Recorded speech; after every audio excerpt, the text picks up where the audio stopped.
नमस्कार। आज मंत्रिपरिषद में 11 विषयों पर स्वीकृति दी गई है। 2 योजनाओं पर स्वीकृति दी है, मैंने उसकी जानकारी देना चाहूँगा। सर्वप्रथम बख्तियारपुर इंजीनियरिंग कॉलेज में जो 5 एकड़ निःशुल्क भूमि उनको मिली थी एक्सपेंशन के लिए, उसमें प्रशासनिक से अकादमिक ब्लॉक, बालिका छात्रावास, ऑडिटोरियम का निर्माण, परिसर का विकास, फुटबॉल मैदान, 4 दीवारी, कुल 49 करोड़ 72 लाख 78 हजार रुपए प्रशासनिक स्वीकृति दी गई है।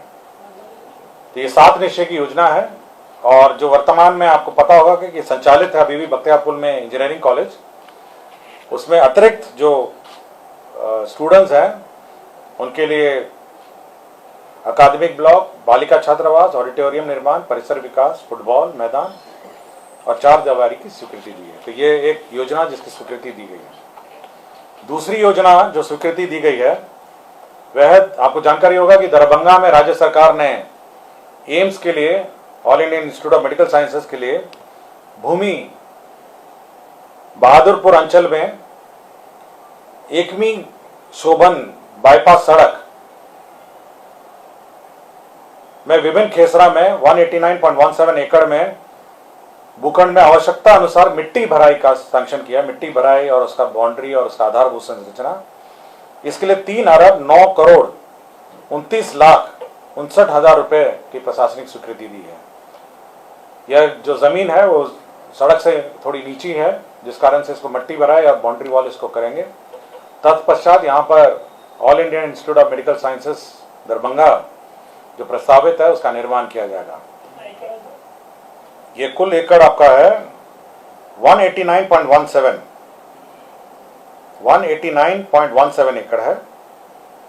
तो ये जमीन मैं बता देता हूं कहां पे है। बहादुरपुर अंचल, एकमी शोभन बाईपास सड़क, मौजा बलिया और थाना नंबर 120/2। ठीक है। तो ये 2 योजनाएं हैं जो स्वीकृति दी गई है।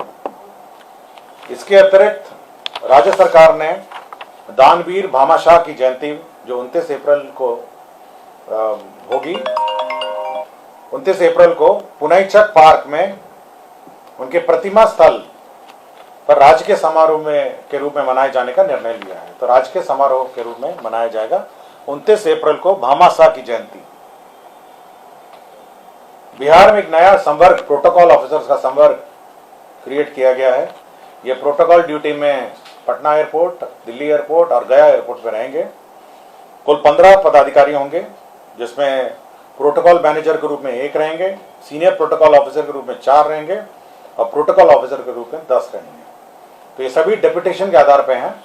तो 15 लोगों का यह निर्णय लिया गया कि एक नया काडर बनेगा और ये प्रोटोकॉल ड्यूटी में रहेंगे। जो भी हमारे अतिथि हैं जो एयरपोर्ट में आते हैं जाते हैं और कोऑर्डिनेशन के लिए ये तीनों एयरपोर्ट में अवस्थित रहेंगे। एक प्रोटोकॉल मैनेजर होगा जो लेवल 6 का पद है, सीनियर प्रोटोकॉल ऑफिसर है 4 है जो लेवल 4 का है, प्रोटोकॉल ऑफिसर 10 है जो लेवल 2 का है। कुल 15 पद होंगे।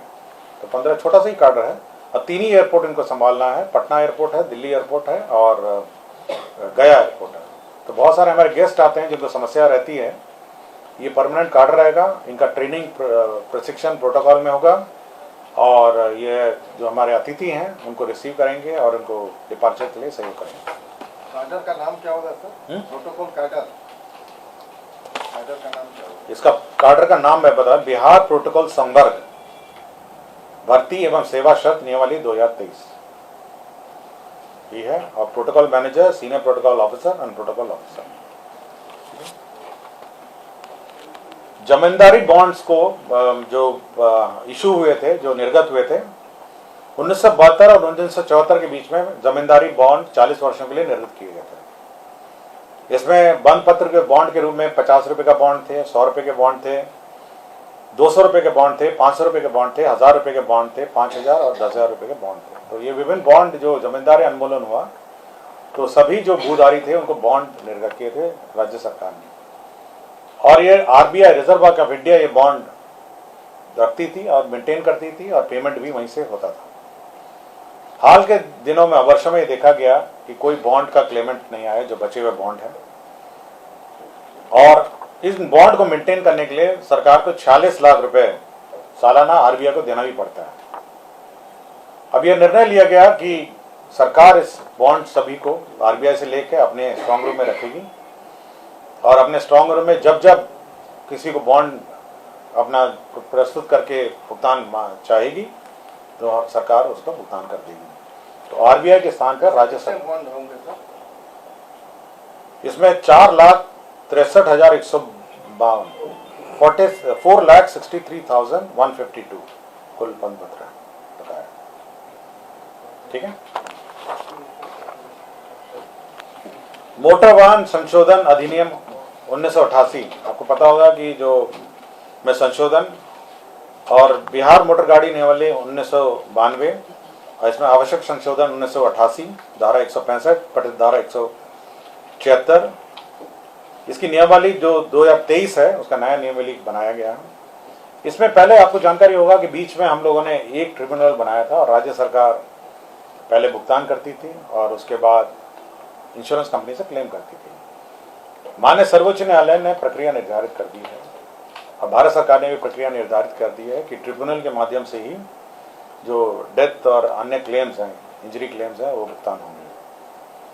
और यह भी उस आदेश में निर्गत है कि यदि राज्य सरकार भुगतान करेगी तो इंश्योरेंस कंपनी उतना कम भुगतान करेगी। तो यह तो राज्य सरकार का घाटा हुआ। राज्य सरकार ने अभी क्या किया है कि सभी जिलों में अब ट्रिब्यूनल का गठन होगा। जो भी क्लेमेंट हैं डेथ के या इंजरी के, जो भी इंश्योरेंस क्लेम है वहाँ पे ट्रिब्यूनल में दर्ज करेंगे। जिला स्तर पर एक न्यायिक पदाधिकारी की अध्यक्षता में है, ये रिटायर्ड न्यायिक पदाधिकारी की अध्यक्षता में एक न्यायाधिकरण है। तो ये वहाँ पे जो ट्रिब्यूनल है वो निर्णय लेगी और भुगतान हो सकेगा। तो यह एक महत्वपूर्ण निर्णय है कि अब जो ट्रिब्यूनल है, जो डेथ और एक्सीडेंट के ट्रिब्यूनल हैं, वो अब जिला स्तर पर रहेंगे और क्लेम वहाँ पे फाइल होगा और वहीं पे डिस्पोजल होगा। तो न्यायिक ये प्राधिकरण जो न्यायाधिकरण है उसका गठन की मंत्रिपरिषद ने स्वीकृति दी है। अभी एक ही था, पूरे राज्य में एक था और बड़ी कठिनाई होती थी और होता ये था कि राज्य सरकार पेमेंट करती थी और उसके बाद इंश्योरेंस कंपनी से क्लेम होता था। लेकिन हुआ ये कि माननीय सर्वोच्च न्यायालय में एक केस चला, भारत सरकार ने भी के भी पार्ट था और सभी राज्य थे। तो सर्वोच्च न्यायालय में निर्णय हुआ कि राज्य सरकार अगर भुगतान करेगी तो इंश्योरेंस कंपनी उतना कम भुगतान करेगी और क्लेम जो होगा वो केवल न्यायाधिकरण जो ट्रिब्यूनल है वही भुगतान करेगा। तो इसको सहूलियत देने के लिए हर जिला में अभी एक ट्रिब्यूनल का गठन किया जाएगा। अब तो ट्रिब्यूनल देगा ना, अगर राज्य सरकार देगी तो फिर इंश्योरेंस कंपनी का फायदा हो गया ना, इंश्योरेंस कंपनी उतना कम भुगतान करेगी। गृह विभाग का एक प्रस्ताव था जिसमें बिहार पुलिस के पीटीसी प्रशिक्षित और 3 सिपाही रैंक के पुलिस पदाधिकारी को अन्य राज्य की तर्ज पर अनुसंधान की शक्तियां प्राधिकृत करने के संबंध में आपकी जानकारी है कि रिजर्वेशन एंड प्रमोशन के आलोक में प्रमोशन की कार्रवाई अभी बाधित है और माननीय सर्वोच्च न्यायालय में विचाराधीन है। प्रमोशन के अभाव में जो इन्वेस्टिगेटिंग ऑफिसर्स हैं उनकी कमी है। राज्य सरकार ने यह निर्णय लिया कि जो पीटीसी प्रशिक्षित 3 सिपाही हैं जो प्रमोशन के कगार पे हैं उनको अनुसंधान की शक्तियां दी जाए, केस में ट्रायल की जो केस में अनुसंधान की शक्तियां दी जाए, यह निर्णय राज्य सरकार ने लिया है। तो अब जो कांस्टेबल हैं, जो पीटीसी उत्तीर्ण हैं, सिपाही के रैंक में हैं, ये अन्य राज्यों में भी यही व्यवस्था है क्योंकि वहाँ पे भी यही रिजर्वेशन प्रमोशन बाधित है, उन्होंने भी यही किया है। तो अब बिहार पीटीसी प्रशिक्षित 3 सिपाही रैंक के पुलिस पदाधिकारी अन्य राज्य की तर्ज पर अनुसंधान की शक्तियां प्राधिकृत होगी। तो ये लोग होंगे लेस देन एएसआई? हाँ, less than ASI, just below ASI.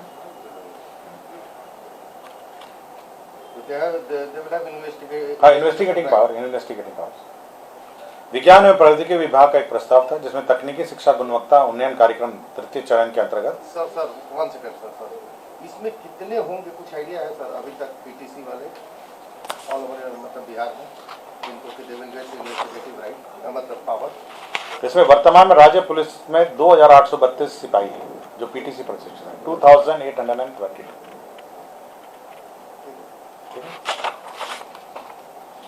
विज्ञान एवं प्रौद्योगिकी विभाग के अंतर्गत तकनीकी शिक्षा गुणवत्ता उन्नयन कार्यक्रम तृतीय चरण के अंतर्गत कंप्यूटर साइंस एंड इंजीनियरिंग संकाय के अंतर्गत नियोजित सहायक प्राध्यापकों का दिनांक 1/4/2023 से 31/3/2024 तक 1 वर्ष तक एक्सटेंशन हुआ तथा भौतिक रसायन गणित एवं अंग्रेजी संकाय के अंतर्गत नियोजित सहायक प्राध्यापकों को 1/4/2023 से 30/9/2023 6 माह तक एक्सटेंशन दिया है। अभी वर्तमान में पद रिक्त हैं और बहाली की प्रक्रिया चल रही है, तो बहाली की प्रक्रिया तक ये एक्सटेंशन का प्रस्ताव है। गृह विभाग एक प्रस्ताव है कि राज्य में हो रहे यौन शोषण के अंतर्गत आपराधिक घटनाओं मृतकी की पहचान स्थापित करने, बच्चों की चोरी, अदला बदली एवं पितृत्व मातृत्व के मामले की जांच के उद्देश्य से बिहार राज्य में क्षेत्र विधि विज्ञान प्रयोगशाला मुजफ्फरपुर, भागलपुर में डीएनए शाखा का एक यूनिट स्थापित करने के लिए राजपत्रित अराजपत्रित कोटि के कुल 14 पदों के सृजन की स्वीकृति है। तो डीएनए की जांच 2 स्थानों पर होगी, जो मुजफ्फरपुर और भागलपुर में, उसके लिए पदों का सृजन हुआ है।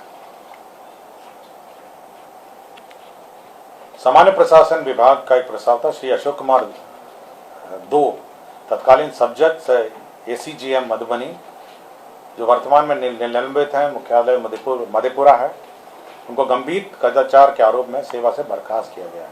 अशोक कुमार 2 हैं, तत्कालीन सब्जेक्ट एसीजीएम मधुबनी, उनको बर्खास्त किया गया।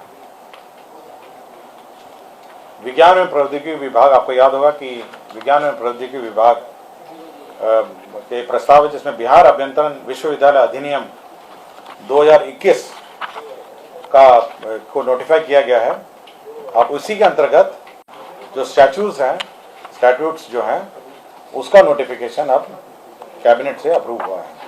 अब ये फुल फ्लेज कार्य करेगी और